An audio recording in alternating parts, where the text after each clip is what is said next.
अस्सलाम वालेकुम, मैं हूं बाबुल हाशमी। आप देख रहे हैं टेक्निकल पीर साहब। पाकिस्तान में क्रिप्टो ट्रेडर्स जो हैं, जिनकी क्रिप्टो में कुछ इन्वेस्टमेंट है, ट्रेडिंग करते हैं, उनका साइज़ जो है वो तकरीबन 5 करोड़ से ज़्यादा हो गया है। इंडिया की बात करें तो इंडिया की जो पॉपुलेशन है उसका तकरीबन 20 या 25% कहा जाता है कि क्रिप्टो के अंदर जो है इन्वॉल्व है। किसी ने लॉन्ग टर्म के लिए इन्वेस्टमेंट की हुई है, किसी ने शॉर्ट टर्म के लिए ट्रेडिंग कोई कर रहा है। इसी तरह से पूरी दुनिया की पॉपुलेशन की अगर बात की जाए तो ऑलमोस्ट 30 या 40% के अराउंड क्रिप्टो के अंदर जो है लोगों ने इन्वेस्टमेंट की हुई है। अब ये आप मतलब देख लें कि बहुत बड़ी एक इंडस्ट्री बन चुकी है, लेकिन लोगों के जहन में बहुत सारे सवाल भी उठते हैं। अब इन सवालों के जवाब आपको इंटरनेट के ऊपर जो है वो ढूंढने से भी ज़्यादा नहीं मिलते। मैंने जब क्रिप्टो को सीखा था तो मुझे बड़ी अच्छी तरह से याद है कि मैंने इन सवालों को ढूंढने में महीने लगा दिए थे और मेरे जो माइंडसेट के मुताबिक मुझे समझाने वाला कोई बंदा मिल नहीं रहा था।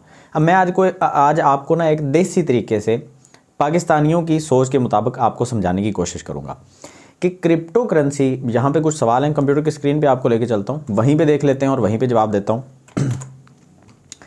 सबसे पहला सवाल है कि क्रिप्टो कॉइन कैसे बनते हैं। अच्छा, दूसरे नंबर के ऊपर क्रिप्टो कॉइन बनाने वाला पैसे कैसे कमाता है। ये सवाल तो बहुत लोगों के जहन में आता है ना, यार ये कॉइन मतलब बनते कैसे हैं, कैसे आ जाता है कॉइन मार्केट में। 20,000 से ज़्यादा कॉइन है मार्केट में।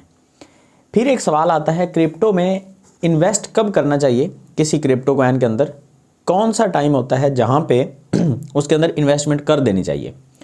फिर एक सवाल ये भी आता है कि अब हमने इन्वेस्टमेंट कर दी है तो क्रिप्टो कॉइन सेल कब करना चाहिए, कब इसको बेच देना चाहिए।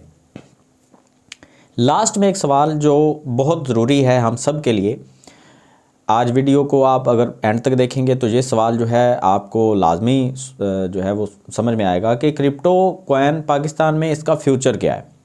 तो हम पहले सवाल से शुरू करते हैं कि क्रिप्टो कॉइन बनते कैसे हैं। मैं देसी तरीके से क्योंकि समझाने की कोशिश करूंगा, जहाँ पे मैं कुछ वो जो टर्म्स होती हैं वो मैं आपके साथ शेयर नहीं करूंगा, मैं बिल्कुल सिंपल तरीके से आपको समझाऊंगा। क्रिप्टो कॉइन मिसाल के तौर पे मैं बाबर अली, अगर मेरा दिल कर रहा है कि यार मैं एक कॉइन बना दूँ जिसका नाम मैं जो है वो BAH रख दूँ, ठीक है, बाबर अली हाशमी BAH नाम रख दूँ, तो क्या होगा कि मैं कुछ सॉफ्टवेयर इंजीनियर को हायर करूँगा, या फिर अगर मैं खुद सॉफ्टवेयर इंजीनियर हूँ, कोडिंग जानता हूँ, HTML जावा स्क्रिप्टिंग अगर ये मैं सब कुछ कर लेता हूँ, तो मैं क्या करूँगा, या तो मैं खुद इसको डिज़ाइन करूँगा, लेकिन एक अकेला बंदा जो है उसके लिए ये बहुत हैवी टास्क है। तो ज़्यादातर लोग जो हैं वो अगर खुद जानते भी हैं, इस चीज़ को समझते भी हैं, तो वो क्या करते हैं कि वो सॉफ्टवेयर डेवलपर जो होते हैं, जो ब्लॉकचेन को समझते हैं, उनको वो हायर करते हैं, उनको तनख्वाह पे अपने पास रखते हैं, एक ऑफ़िस बनाते हैं, वहाँ पे 10, 20, 15 बंदों की एक टीम बनाई जाती है और उनको बताया जाता है कि हमने इस तरह की ब्लॉकचेन बनानी है। एक होता है किसी ब्लॉकचेन को इस्तेमाल करना, जैसे कि एथेरियम, सोलाना, एवलांच या इस तरह की ब्लॉकचेन, या BNB के टोकन, आई थिंक एथेरियम और BNB के टोकन सब बाकी सारी चेन से ज़्यादा हैं। तो एक तो ये होता है कि हमने किसी चेन को पकड़ा, उसका सॉफ्टवेयर और उसका जो कोड है वो हमने इस्तेमाल किया और हमने अपना एक जो कॉइन है BAH के नाम से मैंने अपना एक कॉइन बना दिया। अब इस कॉइन को इस तरह से बनाया जाता है। ये तो हो गया सबसे पहला सवाल। अब दूसरा आ जाता है कि क्रिप्टो कॉइन बनाने वाला इससे पैसे कैसे कमाता है। अब यहाँ पे थोड़ी सी डिटेल से मैं आपको समझाना चाहूँगा। कॉइन बन गया, BAH के नाम से कॉइन बना। अब कॉइन बनाने वाला जो बंदा है वो सबसे पहला काम क्या करता है, अपना ट्विटर हैंडल बनाएगा, टेलीग्राम बनाएगा, अपना जो टीम है पूरी उस टीम के मतलब जितने भी मेंबर्स हैं उन सारे मेंबर्स की एक लिस्ट बना के उन सब के ट्विटर हैंडल्स को जो है वो ऑन बोर्ड लेके आएगा, और अपना ट्विटर हैंडल भी, एक तो कॉइन का है ना, मिसाल के तौर पे एक तो हो गया ट्विटर हैंडल BAH के नाम से जो ऑफिशियल है उनका, और एक जो ट्विटर हैंडल है वो उसका अपना है, जो उसका फाउंडर है, जो उसका बानी, मिसाल के तौर पे मैं बाबर अली हाशमी, एक ट्विटर हैंडल मेरा भी होगा। सबसे पहला काम तो ये किया जाता है। दूसरा काम ये किया जाता है कि उस कॉइन की एक वेबसाइट बनाई जाती है, उसके ऊपर उसका एक पूरा रोड मैप दिया जाता है कि हम इस कॉइन के ज़रिए ये काम करना चाहते हैं। मिसाल के तौर पे मैं अगर कॉइन बनाऊंगा तो मेरे जहन में उसका एक रोड मैप होगा सॉरी, गला थोड़ा सा ख़राब है। रोड मैप ये होगा कि इस कॉइन को मैं जो है, अगर लोग गेम खेलेंगे, ये फ़लाँ मेरी गेम है, अगर लोग गेम खेलेंगे तो मैं उनको ये कॉइन गिफ्ट करता जाऊँगा, और जैसे जैसे कॉइन गिफ्ट करूँगा तो लोग वो बेच के पैसा कमाएंगे। अच्छा, फिर उस गेम के अंदर मैं क्या करूँगा, ये मैं आपको ये बता रहा हूँ कि इस कॉइन से पैसे कैसे बनाए जाते हैं।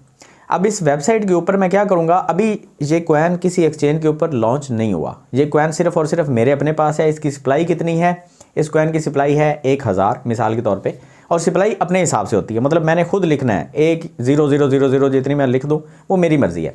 ये आप देखते हैं ना BTC की जो सप्लाई है वो 21 मिलियन है, और इसी तरह से बाकी जितने भी कॉइन्स हैं उन सब की सप्लाई होती है, एक टोटल सप्लाई, एक मैक्सिमम सप्लाई, एक सर्कुलेटिंग सप्लाई। सर्कुलेटिंग सप्लाई वो होती है जो मार्केट में लोगों के ख़रीदने के लिए अवेलेबल होती है, उसको हम बोलते हैं सर्कुलेटिंग सप्लाई, जो मार्केट में बेच दी जाती है वो लोगों के पास है।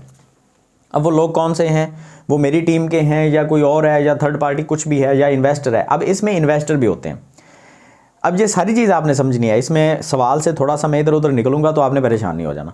इन्वेस्टर इसमें क्या रोल अदा करते हैं, मिसाल के तौर पे मैंने अगर कॉइन बनाना है, नॉलेज मेरे पास है, इसका एक पूरा बिजनेस मॉडल जो है वो मेरे दिमाग में है, तो मेरे पास अगर पैसे नहीं है तो मैं क्या करूँगा, मैं एक इन्वेस्टर लेके आऊँगा।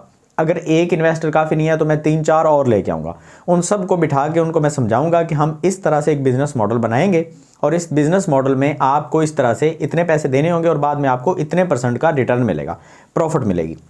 कुछ इन्वेस्टर ये करते हैं कि वो करोड़ 2, 4, 5 करोड़ जितना भी चाहिए वो दे देते हैं इंटरेस्ट रेट पे, इंटरेस्ट के ऊपर, सूद के ऊपर वो पैसे दे देते हैं। कुछ जो होते हैं वो कहते हैं कि ठीक है हम आपको 1 करोड़ देते हैं, आप जो कॉइन बना रहे हैं उसकी इतनी सप्लाई, इतने % सप्लाई जो है वो हमें दे।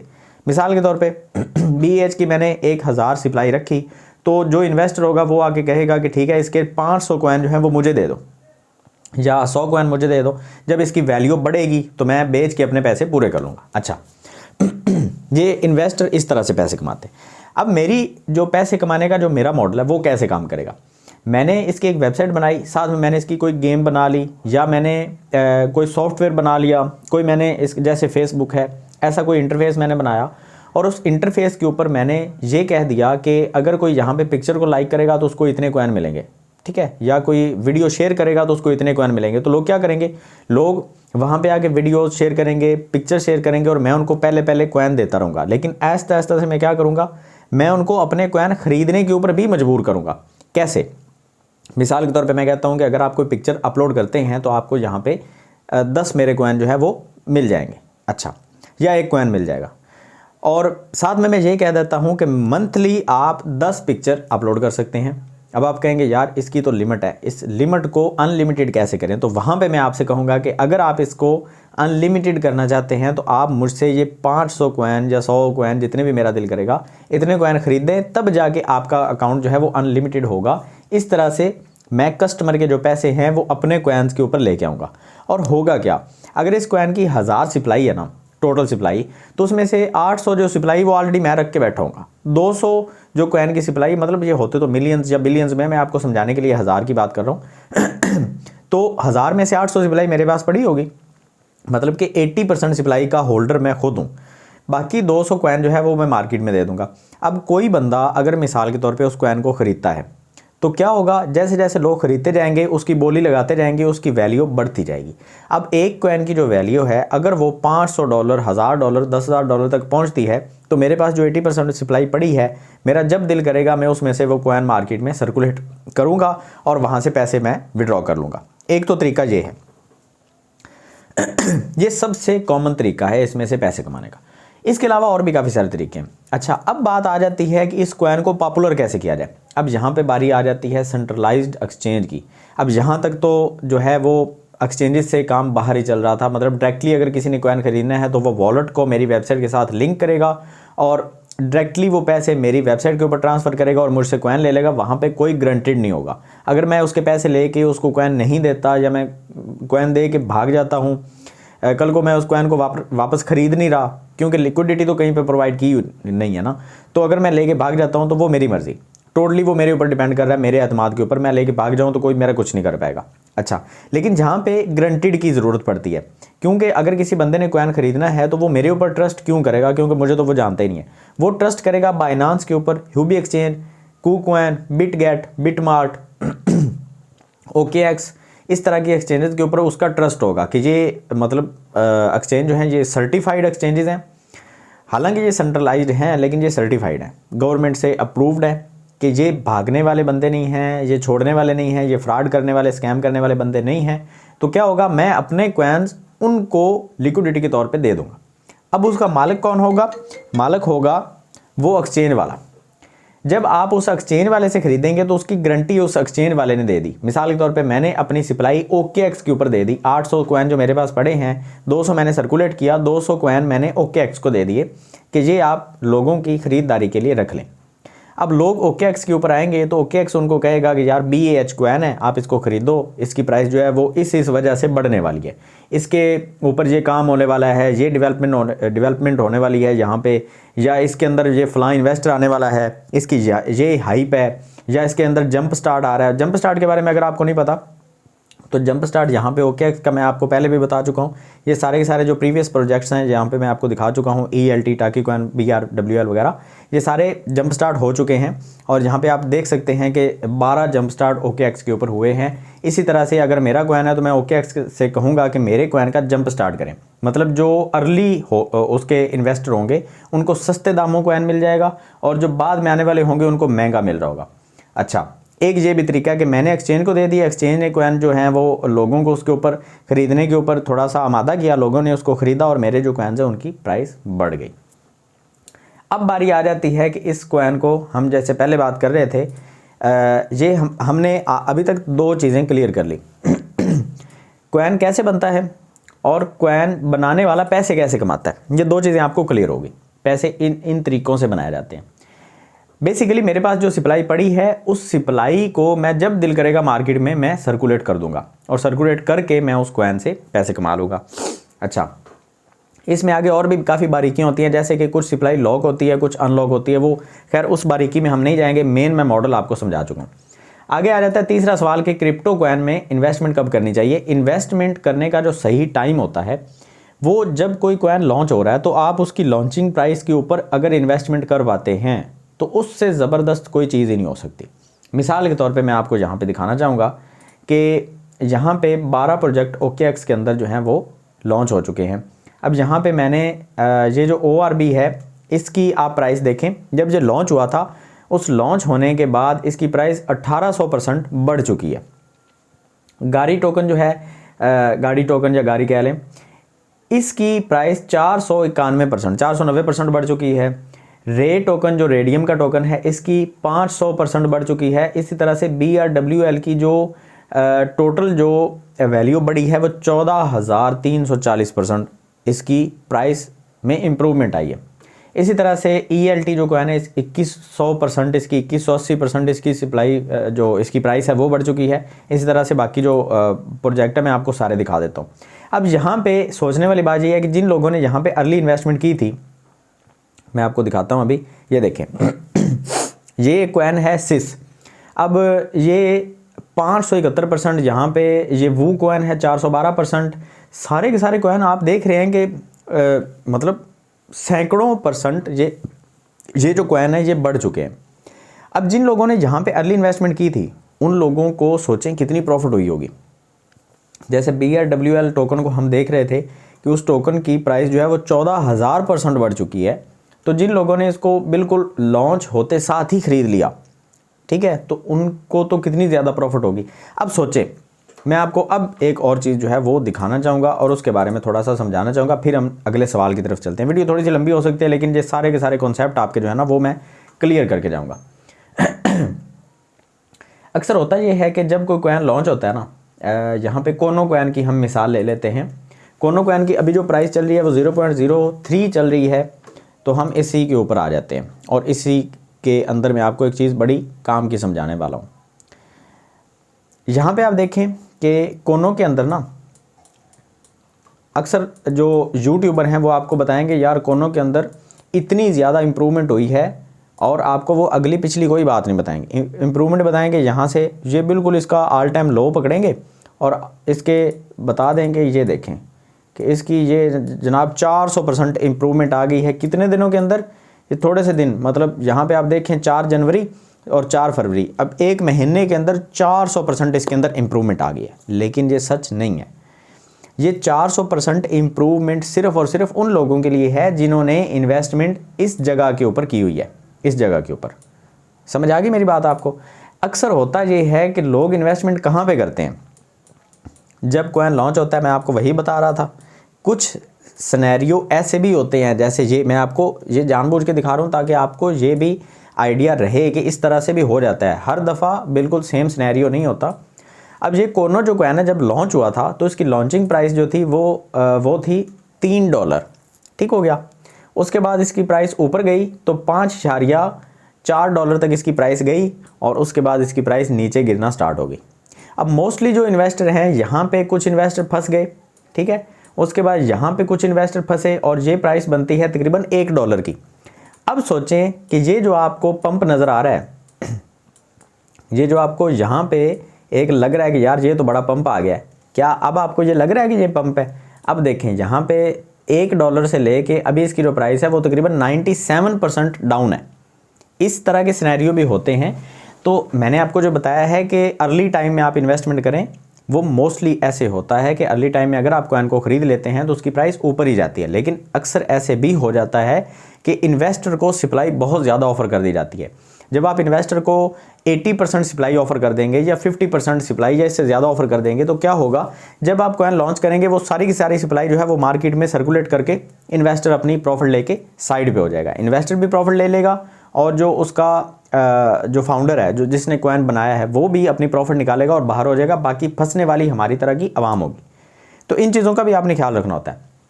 अब ये जो आपको दिखाया जा रहा है 400% का पंप, ये हकीकत नहीं है। 400% का पंप नहीं आया, एक्चुअली यहाँ पे पंप आया ही नहीं है। लोग यहाँ पे फंसे हुए हैं $5 से और उनकी जो टोटल इन्वेस्टमेंट है उसका तकरीबन 99.7% जो है वो लॉस हो चुका है उनको।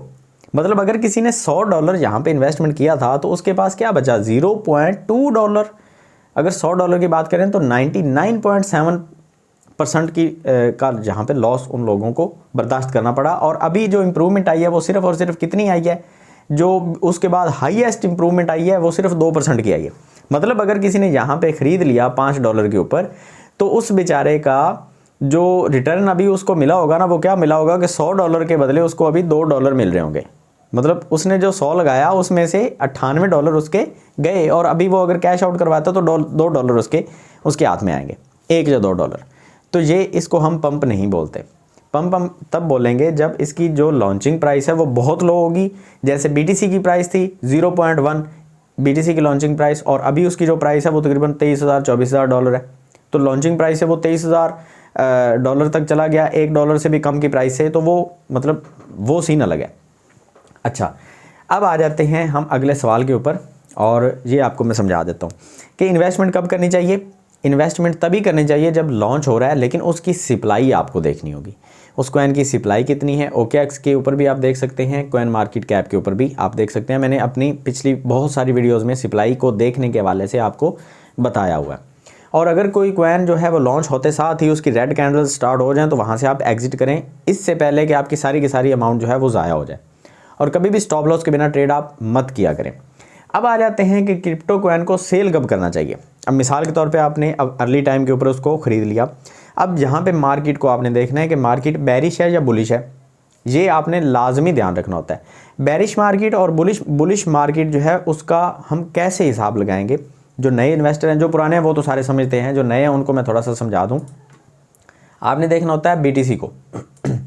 अब बुलिश मार्केट जो है उसमें क्या होता है, बुलिश मार्केट में यहाँ पे आप देखिए डेली की आपने कैंडल खोलनी है, ठीक है। और आपने यहाँ पे देखना है कि जो ट्रेंड चल रहा है ना मार्केट में, वो ट्रेंड अप ट्रेंड है या डाउन ट्रेंड है, ठीक है।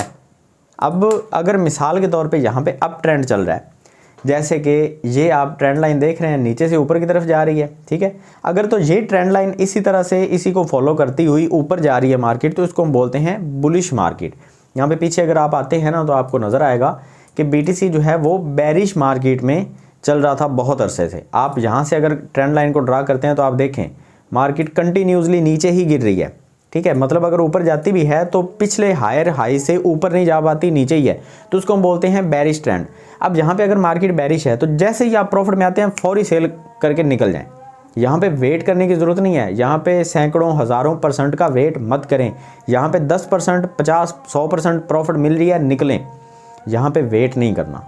जैसे ही प्रॉफिट में आते हैं, या अगर आपको फील हो रहा है कि यहाँ पे मार्केट तो कंटिन्यूसली डाउन जा रही है, फिर भी थोड़े बहुत 2, 4, 5, $10 के लॉस के साथ निकल जाएं, यहाँ पे ज़्यादा वेट करने की ज़रूरत नहीं है।